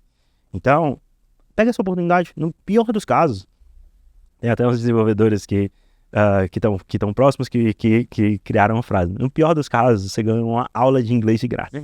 Porque você tá lá treinando a sua conversação e de forma totalmente gratuita, né? Então você não perde nada. É mais a questão do nervosismo e a questão de sabotagem mesmo. Você começa a se sabotar porque você tá nervoso. Sim, e é normal, tá tudo bem. Mas a primeira coisa que você precisa fazer é começar. Esquece, tira as desculpas do lado, tira 1 milhão de cursos da Udemy que você comprou do lado e começa a fazer a entrevista, que é isso que vai tanto te permitir conseguir a oportunidade, mas também vai te permitir saber onde é que tá as suas faltas. Em vez de tirar isso da sua cabeça, do achismo, eu acho que eu estou com falta nisso aqui. Vai para as entrevistas e deixa as entrevistas te dizerem onde é que você está com falta. E a segunda coisa que você precisa é não desistir, ter resiliência. Porque, igual eu falei, se eu tivesse desistido, por 2 semanas eu não teria conseguido a oportunidade. E é importante você não desistir porque os tempos são variáveis. Você vai ver pessoas ali que em 1 mês conseguiram a sua vaga, mas talvez você demore 6 meses, 9 meses, 1 ano. Então, independente de quanto tempo for, não desista, porque é só questão de tempo. Talvez você não tenha conseguido ainda, mas mais cedo ou mais tarde você vai conseguir. A única forma de você não conseguir é se você desistir. Se você desistir, só um milagre para conseguir te dar alguma coisa, para conseguir fazer você conquistar alguma coisa. Ninguém que desistiu conquistou nada, né? Então, basicamente 2 coisas que você precisa para conseguir a sua vaga internacional. Excelente. E aí você entrou então nessa experiência internacional. Nessa vez já foi para a Holanda? Foi nessa segunda? Isso, foi para a Holanda. Então na primeira você trabalhou para os Estados Unidos, nessa segunda para a Holanda. Você sentiu alguma diferença, além dessa questão, um pouquinho você já mencionou, né, a respeito dessa questão cultural, de que você viu uma diferença na maneira que as pessoas lidam com a carga horária de trabalho, com o volume, essa questão até mesmo da proatividade. O que mais você pode contar de diferença? Até porque agora você estava num nível maior, num nível de senioridade, imagina. Ou estava em senior ainda, a mesma coisa. Isso. Então, o que eu mais vi de diferença, com certeza, foi essa questão do work-life balance, que geralmente o europeu tem muito forte. Já tinha trabalhado para os Estados Unidos, já vi que a galera era insana. E Brasil também, a galera é insana, principalmente São Paulo, a galera é insana. E aí, quando eu fui para a Europa, eu senti uma diferença absurda. Remoto, né? Isso, remoto, exato. Até cheguei lá, mas para os eventos de off-site, né? Então, os eventos onde os famosos retiros. Mas a primeira coisa que eu vi foi isso. Cara, eles têm não é simplesmente uma falácia, né? De, a gente se preocupa com o work-life balance. Eles realmente se preocupam. Então, por exemplo, se tem um exemplo bem bom que aconteceu. Se tem um canal aqui no Slack tem uns canais onde você não cria um canal, você cria uma conversa com várias pessoas. Eles evitam te mandar mensagem, eles evitam falar nesse tipo de conversa se eles sabem que você está de PTO, porque eles não querem que você receba notificação. Eles não querem que você receba notificação porque eles sabem que você está de PTO. Eles planejam as coisas pensando nas suas horas de trabalho. Cara, muito comum, cara, você vai trabalhar até que horas hoje? Até X. Então eu vou marcar essa reunião para esse horário aqui, porque aí depois você não vai estar aqui. Então eles têm esse cuidado. É mais um cuidado muito grande que eu vejo que o pessoal tem com realmente ali as horas que você vai estar trabalhando, de você não trabalhar demais, de você não trabalhar fora do seu horário, de você ter tempo para aproveitar a sua família, que era até então uma coisa que eu praticamente nunca tinha visto antes. Então foi assim, um baque muito bom, né? Mas um baque bem diferente que eu percebi, porque eu nunca tinha visto essa preocupação genuína, né? Tipo, cara, se você precisar sair em qualquer momento aqui para cuidar da sua família ou resolver qualquer problema, cara, só avisa, coloca que tá off, coloca no Slack e já era. Não precisa avisar, não precisa mandar testado, não precisa colocar no no software lá de PTO, cara, só avisa. E, por exemplo, é muito comum quando você tá começando o dia, você não tá muito bem, só simplesmente manda uma mensagem, cara, no Slack. Pô, não tô muito bem, vou ficar off hoje. Simples assim. Não precisa avisar em lugar nenhum, não precisa... Não vai ser mal. Não vai ser mal visto. Você não precisa compensar isso. Vou trabalhar mais. Não precisa. Se você não tá bem, fica de boa, descansa. Amanhã você volta, ou mais tarde, se você estiver ok, você volta. E já era. Então, assim, foi um absurdo a diferença de cultura que eu percebi. Excelente. E aí, dentro dessa experiência, você ficou quanto tempo? Eu ainda tô lá, né? Então, já tem mais 2 anos e meio. 2 anos e meio. Então, é a empresa que você ainda está. Isso. Excelente. E aí, dentro dessa experiência, você falou como algo bom, essa questão do work-life balance, mas você chegou a enfrentar algum desafio que você pode dizer que é interessante ser compartilhado?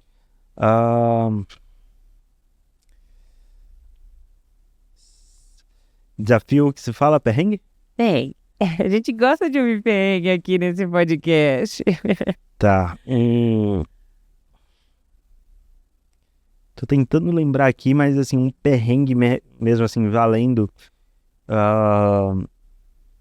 Eu acho que não. Eu acho que, assim, tem, claro, os perrengues do dia a dia, onde você, sei lá, às vezes precisa trabalhar um pouco mais pra resolver algum problema ou algo nesse sentido, mas... Fuso horário nunca foi problema, trabalhar com várias culturas nunca foi alguma questão? Não, nunca, assim... Tem esses perrengues, né, mas nada, assim, pra valer realmente, claro.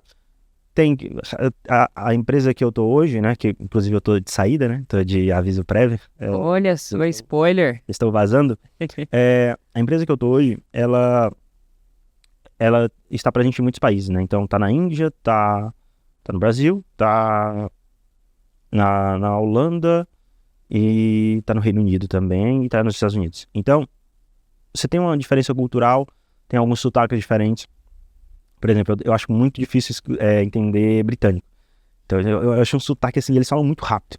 Mais rápido do que americano. Então, eu acho muito difícil de entender. Mas assim, um perrengue pra valer, eu acho que não. Eu acho que essa cultura do europeu geralmente é uma cultura muito mais de boa do que eu poderia esperar, inclusive. Muito agradável, assim. Muito agradável. Você gostou desse estilo europeu? Muito, muito. Legal. E aí, por você ter passado por essas experiências todas, eu imagino que isso te fez evoluir como uma pessoa, porque toda experiência faz com que a gente evolua não apenas profissionalmente, mas como pessoa, mas também te fez despertar uma coisinha aí dentro de você que é esse bichinho do empreendimento, de ser empreendedor. Conta pra gente, de toda essa experiência, de todo esse período, em que momento despertou na sua cabeça que você poderia, de alguma maneira, ajudar outras pessoas a irem para esse caminho, né? Se esse foi o seu primeiro empreendimento e quando você começou a fazer isso pra valer?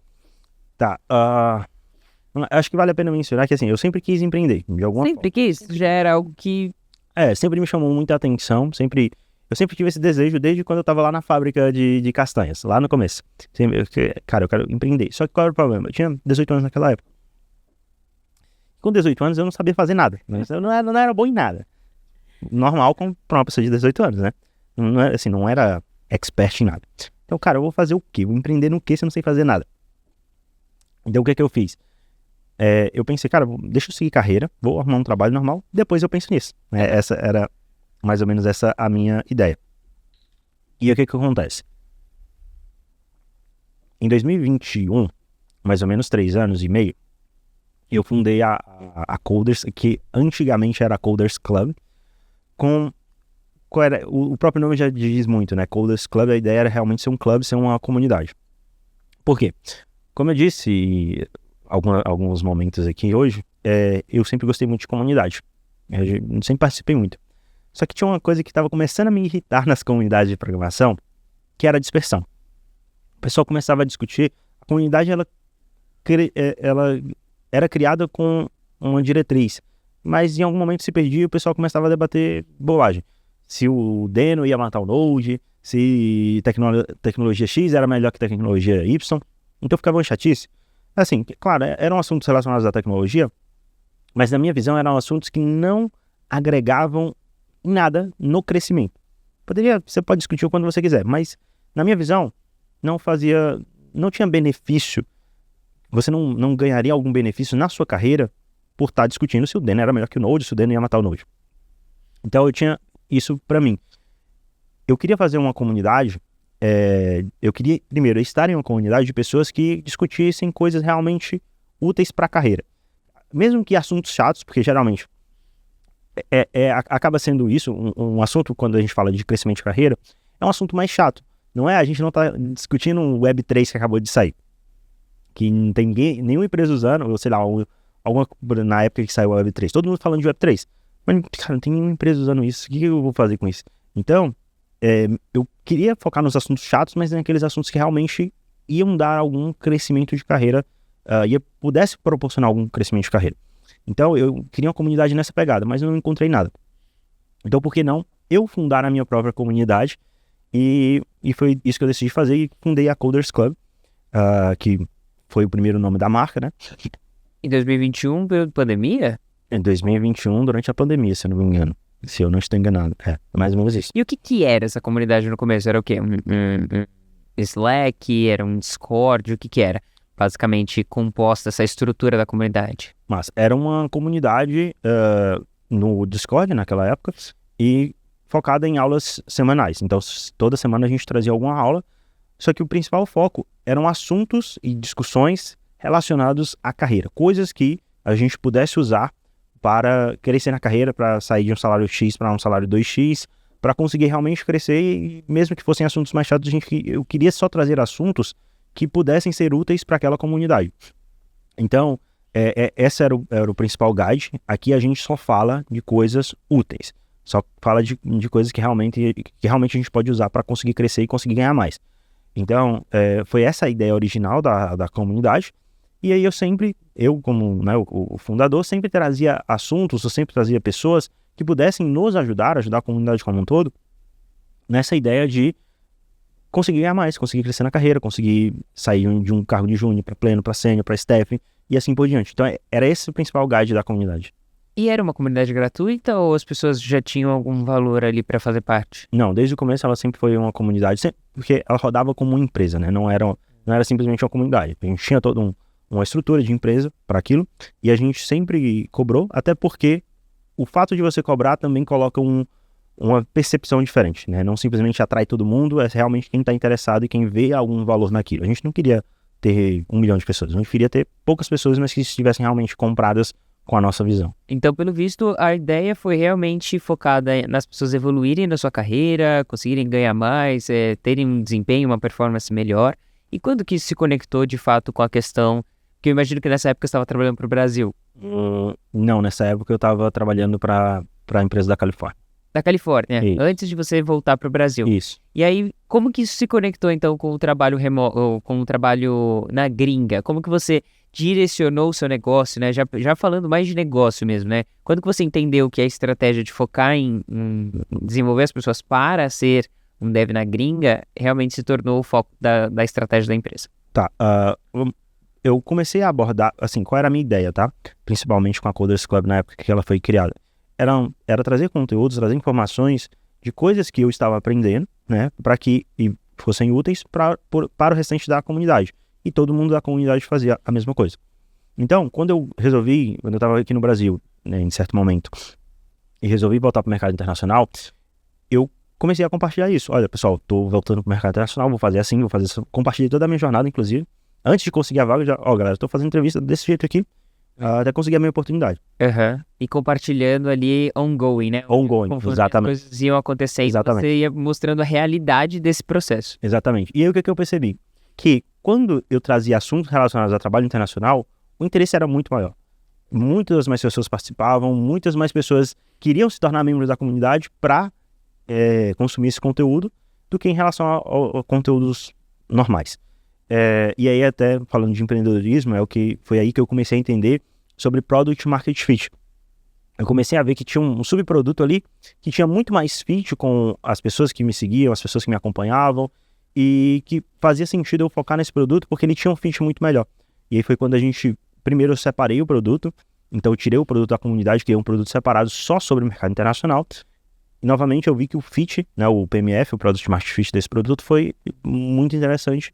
Então, depois de alguns lançamentos desse produto específico, eu decidi que era o momento de mudar a empresa para esse propósito, porque era algo que eu conseguia entregar, era algo que eu já tinha conseguido, então eu conseguia tanto ensinar como guiar as pessoas para esse caminho, como também as pessoas já tinham esse interesse genuíno nesse assunto. Então não era algo que eu precisava insistir para que as pessoas se interessassem pelo trabalho internacional. As pessoas já tinham esse interesse. Então eu consegui juntar e justamente fazer esse pitch de produto com o mercado. Excelente. E você tem uma noção de números, assim, desde quando você criou a comunidade, naquele mesmo ano, quanto que você tinha de membros, mais ou menos, no ano seguinte, enfim, essa progressão? A gente, assim, como eu disse, a gente nunca foi focado em ser uma comunidade gigantesca. A gente chegou em algo na faixa de 200 membros, se eu não me engano, e foi quando a gente resolveu mudar o foco do produto e até a gente acabou desativando a comunidade posteriormente, né? E aí se tornou o quê, então, depois que deixou de ser uma comunidade? Então, hoje a gente tem a comunidade faz parte do produto principal da Coders, só que o foco da Coders não está mais simplesmente no assunto de crescer na carreira. Querendo ou não, o mercado internacional é um crescimento de carreira, mas é algo um pouco mais focado.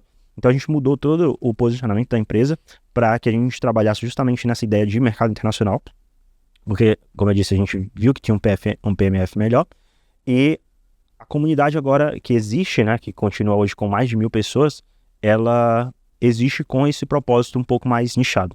Mais específico. Então você percebe que de fato existe essa gana, esse desejo, essa ambição da galera brasileira. O que você pode falar sobre esse mercado de tecnologia de desenvolvedores do Brasil e sobre essa fuga dos cérebros, né? Que a gente ouviu falar muito sobre isso nos últimos anos, principalmente durante a pandemia, né? E é interessante o fato de que a sua comunidade nasceu durante esse período de pandemia, porque foi o período onde a gente mais teve pessoas buscando ir para fora do país, porque...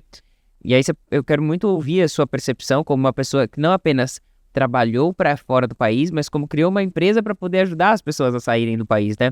A gente viu até muitas empresas, muitos empreendedores, muitos CTOs preocupados com essa fuga, né, dos cérebros, como o pessoal fala, de brasileiros buscando uma colocação fora do país, justamente porque durante a pandemia estava todo mundo remoto.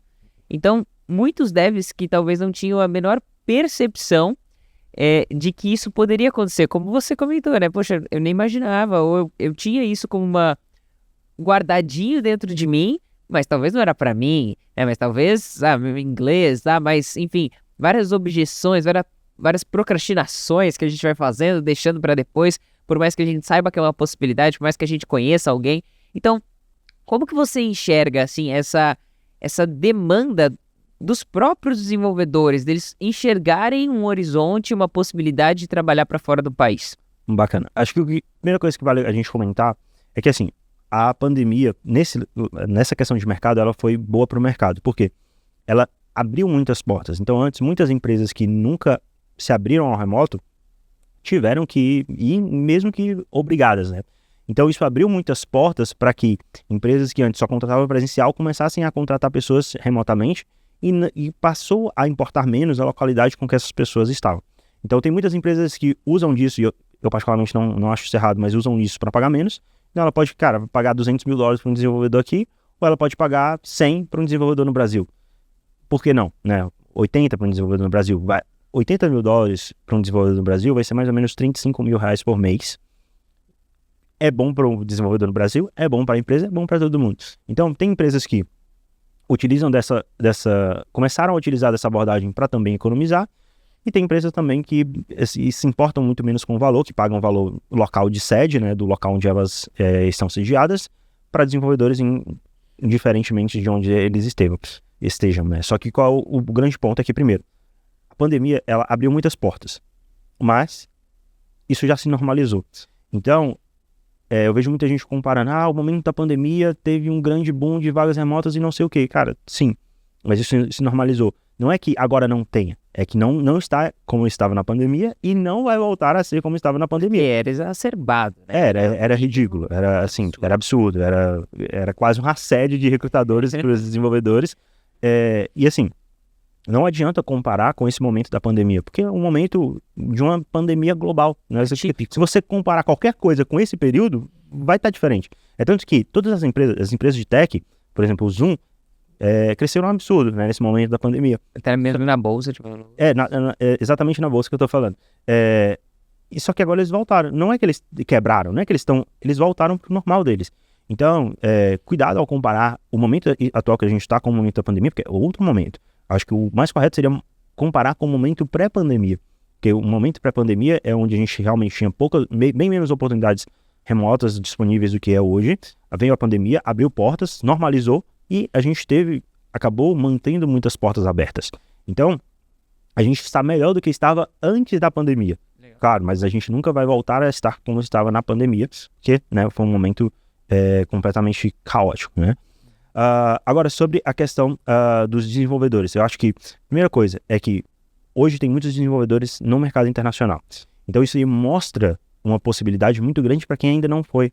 Cara, até antes da pandemia, quantos desenvolvedores você conhecia que estavam no mercado internacional? Depois da pandemia, quantos mais você conhece? Assim, cresceu muito esse número. A gente viu muitos brasileiros indo para o mercado internacional. E o grande ponto aqui é que quando os desenvolvedores brasileiros vão para o mercado internacional, eles abrem muitas portas, porque eles mostram o trabalho. A empresa já tem alguém brasileiro, então já fica um pouco menos chata a questão burocrática, porque imagina que a empresa nunca contratou ninguém do Brasil. Para contratar já vai ser uma barreira, porque, como é que funcionam as leis no Brasil? Não sei, não vou me complicar. Mas no momento que ela tem uma pessoa no Brasil, já fica um pouco mais fácil isso. Então, todo o pessoal que já foi para o mercado internacional continuamente abre muitas portas, indica muita gente aqui do Brasil. Então, novamente, é um mercado muito bom, um mercado que está crescendo, se a gente comparar com pré-pandemia. Não tem como comparar com pandemia, nem no mercado aqui do Brasil, tá? O mercado aqui do Brasil, mesma coisa, tá? É extremamente mais difícil do que foi o momento da pandemia. Mas se a gente compara com pré-pandemia, hoje tem muito mais vagas disponíveis. Então, não dá para comparar com esse momento que foi realmente bem atípico. Excelente. E quando a gente fala sobre trabalhar fora do país, você até fez essa pergunta, né? Quantas pessoas você conhece, né? Quantas pessoas você que está nos assistindo conhece que, de fato, foram trabalhar para fora? A gente não está falando só de trabalhar remotamente. É claro que existe um conforto. Não sei se você quer falar, mas você falou que no Brasil você trabalhava ganhando 20 mil reais mês e você, quando entrou nessa empresa da Holanda, você passou a ganhar em dólar. Isso. Quantas vezes mais? Mais que o dobro. Mais que o dobro.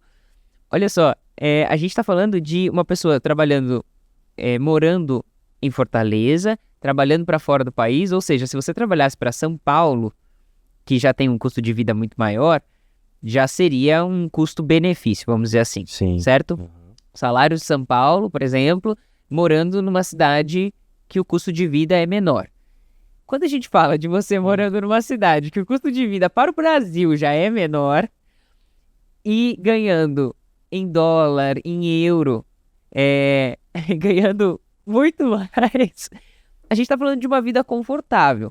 Mas, ao mesmo tempo, a gente tem pessoas que querem ter uma experiência internacional de viver fora do país. Ou seja, eu quero estar imersa numa outra vivência, eu quero aprender um outro idioma, eu quero ir para fora. O que você pode falar sobre as pessoas que têm esse desejo? Não, eu não quero mais ficar no Brasil, eu não quero trabalhar remoto e ganhar 50 mil reais. Não é isso, por mais que seja muito, muito legal essa ideia, eu quero ir para fora. O que você pode falar sobre essa possibilidade de, não, eu quero morar na Austrália, quero morar na Alemanha, quero morar nos Estados Unidos? É possível? O mercado está aberto para levar brasileiros para outros países? E qual a barreira, né, nesse sentido? Muito boa a sua pergunta. Eu posso falar um pouco do que eu sei, apesar de nunca ter morado fora. Convivo com muitas pessoas que já foram, já voltaram ou estão lá. Então, assim, do que eu sei e do que eu já pude ajudar, mentorar pessoas que foram para o mercado internacional e se mudaram de fato. Continua sendo uma grande possibilidade, uma grande realidade. São vagas com patrocínio de visto e realocação. Então, é uma possibilidade extremamente tranquila. Claro, dependendo do país que você for, você vai ter mais ou menos problemas com a questão burocrática. Então, primeira coisa que eu me atentaria, escolhe bem o país que você quer ir e presta atenção bastante, principalmente na questão burocrática. Qual o tipo de visto que você precisa, qual é a dificuldade de conseguir esse visto, porque alguns países são bem chatos, principalmente Estados Unidos, Canadá, são bem chatos porque os vistos, eles saem em forma de loteria, de sorteio. Então, você pode ter as melhores qualificações, mas vai sair no sorteio, talvez você não seja sorteado. Então, primeiro, se atenta ao visto, faz a sua pesquisa, vê que país que você quer ir, por que você quer ir, e pesquisa sobre os vistos disso. Depois disso, começa a procurar empresas, principalmente, que podem te oferecer realocação, que seria basicamente uma ajuda de custo e também um patrocínio de visto. Nem todas as empresas oferecem isso, por causa da questão burocrática e tudo, mas sim, existem muitas empresas que você consegue essa possibilidade. E agora, melhor do que eu responder essa pergunta, a gente vai ter, eu já posso dar alguns spoilers, que a gente vai ter convidados no podcast que já saíram para o mercado internacional, que já moraram na Holanda, que já moraram na Espanha, e que vão poder ajudar o pessoal que quer realmente morar fora a entender os percalços durante esse percurso, né? Porque a parte de conseguir a vaga e de conseguir o trabalho não muda muito, tá? Sendo bem honesto, é basicamente pesquisa, processo seletivo, negociação de contrato. Basicamente esses três. A maior diferença realmente vai ser morando num lugar novo, né? Excelente. Eu acho que tem várias questões, né? Não sei exatamente se você já assistiu outros episódios, mas caso você não tenha assistido, tem vários episódios aqui do Devs de Elite com pessoas que trabalham e moram na Suécia, que trabalharam e moraram na Austrália, enfim, temos muitos episódios. E é muito legal poder ver de forma individual a experiência das pessoas, porque não dá para conhecer uma pessoa da Suécia e falar assim, todo mundo que trabalha na Suécia vai ter a mesma experiência, né? As experiências, elas são individuais, elas são distintas. Então é muito legal conhecer um pouco mais da sua história. Uma pessoa que decidiu também empreender em paralelo a isso e agora tá deixando de ser um dev na gringa. Conta pra gente, quais são os seus próximos passos, suas ambições como pessoa mesmo, né, como profissional, o que você pretende desenvolver como habilidade agora que você já passou por uma longa experiência como desenvolvedor sênior, tech lead, trabalhando para empresas no Brasil, trabalhando para empresas fora do Brasil. Quais são os seus próximos planos, Levi? Massa. Então, desde aquele trabalho que eu disse que eu ganhava já 20 mil por mês, que o dinheiro na minha vida parou de ser um problema, graças a Deus, né? Então, eu já tem um tempo que eu pude trabalhar, começar a trabalhar por propósito e não por dinheiro. Então, porque eu estou saindo, né, de ser um dev na gringa e abrindo mão desse salário aí que eu já falei, que foi mais que dobrou, porque eu quero começar a trabalhar um pouco mais por propósito. Hoje, a Coders, a gente está crescendo muito, a gente tem um time muito bom e eu me sinto responsável por tanto cuidar dessa empresa como cuidar desse time. E eu não, assim, durante muitos anos eu consegui fazer as duas coisas, mas ultimamente não tem, com o tamanho que a Coders ficou, né, da gente, tá fazendo podcast, tá fazendo muitos eventos, tá levando gente pro Vale do Silício. A empresa tomou uma proporção que eu realmente, que precisa da minha atenção.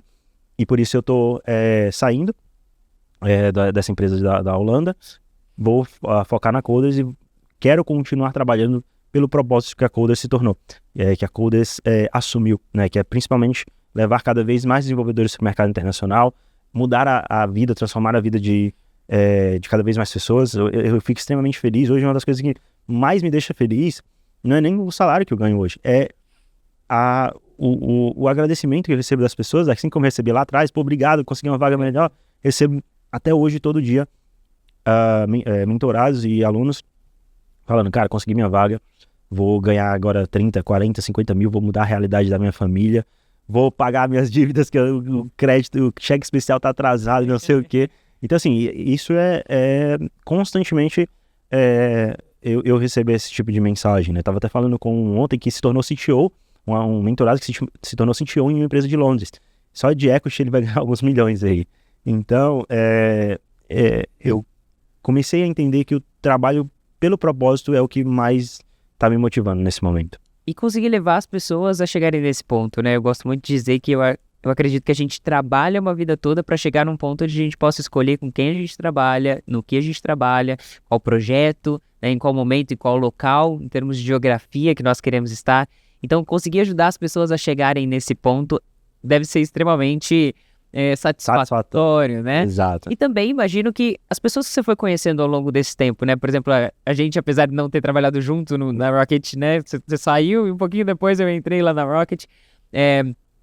E aí, anos depois, a gente está se reconectando, né? Eu acho que é legal compartilhar que quando você me convidou para fazer parte desse projeto, né? Não trabalhando na Coders, foi muito bacana quando você me contou qual era a ideia da Coders, qual era o propósito, os resultados que vocês já tinham tido, as pessoas que vocês já tinham ajudado. Eu falei, poxa, do caramba, eu quero poder contribuir de alguma forma, né? E poder estar aqui sendo host desse podcast junto com entrevistando pessoas incríveis, pessoas com uma trajetória incrível e podendo inspirar as pessoas que estão assistindo, que talvez nunca imaginaram, nossa, será que eu posso ter essa experiência, né? Será que eu posso me colocar nessa posição? Será que, enfim, todas essas barreiras que eu coloquei diante de mim não são apenas crenças limitantes que estão me impedindo de viver algo maior? E aí, devido a tudo isso que eu comentei, tudo isso que você trouxe em relação ao propósito, se você pudesse escolher uma única dica, assim, você já entregou muitas dicas aqui, você já entregou ouro, já, muitos segredos da sua carreira, mas se você pudesse escolher uma coisa, uma fala que realmente, assim, foi transformadora para você e que você gostaria de que as pessoas tivessem te falado ou de que você gostaria de ter se tocado antes e que você quer deixar para nossa audiência? Caramba, uma só? Uma só. Uma só é difícil. Uma só é difícil. Tá, nossa, é bem difícil escolher uma, né? Porque eu tenho várias, aí eu fico, pô, será que eu mando essa? Fala uma aí, eu vejo se a gente pode ter uma segunda, vamos lá. Tá, assim, eu acho que o principal é... Eu vou escolher essa porque eu vejo que é uma das travas que mais atrapalha os desenvolvedores. Começa. Simplesmente começa. Deixa de enrolação, deixa de aprender, querer estudar um mundo de coisas, querer aprender toda a linguagem que você vê pela frente. E se você realmente quer uma oportunidade internacional, começa a buscar as coisas que realmente vão te colocar nessa posição. Porque é muito fácil no mundo que a gente está atualmente você se distrair com qualquer coisa. Com o Reels que você fica lá infinitamente, mas você só vai ter resultado de fato quando você começar. Então, até que você comece, o sonho que você tem só vai ficar no misticismo do sonho e nunca vai se tornar uma realidade. Então, só começa. Comece, e aí conforme você for caminhando, você vai se desenvolvendo, né? Assim como na sua própria história. Exato. Onde você foi explorando as possibilidades. É um dos grandes aprendizados que eu tive, né? Que eu uso muito pra mim, que é o aprendizado sob demanda. Eu não saio estudando qualquer coisa igual um maluco. Eu espero ter o problema, espero ter a necessidade, e aí eu vou lá e estudo aquilo que se tornou necessidade pra mim. E vai a fundo. E vou a fundo. Mas eu não tiro os estudos da minha cabeça. Eu tô a fim de estudar, sei lá, C# e vou lá estudar. Não, cara, o C# vai me ajudar em alguma coisa aqui? Não. Por que eu vou estudar? Então, primeiro eu espero a necessidade e depois eu vou lá e estudo. Isso aqui me fez ganhar um tempo absurdo de parar de estudar bobagem, parar de estudar, não que seja bobagem, mas coisas que não vão me levar ao resultado que eu quero. E até mesmo se colocar em condições que façam você necessitar daquela demanda. Exato. Né? Então, eu imagino, por exemplo, que hoje você tem desafios diferentes dos que você tinha quando você estava focado ali em desenvolvimento. Então, hoje você está no papel de empreendedor, de líder. Você precisa aprender coisas pelas quais você não passou sua vida se dedicando a isso, por isso que mentores, treinamentos, enfim, coisas que possam fazer você evoluir agora em outras habilidades que você está sendo demandado, certo? Exatamente. E assim, é uma das grandes lições do empreendedorismo, né? Você não sabe nada, então tudo você tem que descobrir a resposta. Então é uma jornada que você vai aprendendo à medida que você vai fazendo. Você não vai começar, e assim, nem no empreendedorismo, nem nada que você for fazer na sua vida, você não vai começar sabendo tudo. Se você começar alguma coisa sabendo tudo, onde nada dê errado, provavelmente você esperou tempo demais para começar essa coisa. Então, se você quer ter o seu inglês perfeito para começar a fazer entrevistas, provavelmente você esperou tempo demais, você poderia estar trabalhando no mercado internacional há muito tempo, e você enrolou, e você perdeu essa oportunidade, deixa essa oportunidade passar.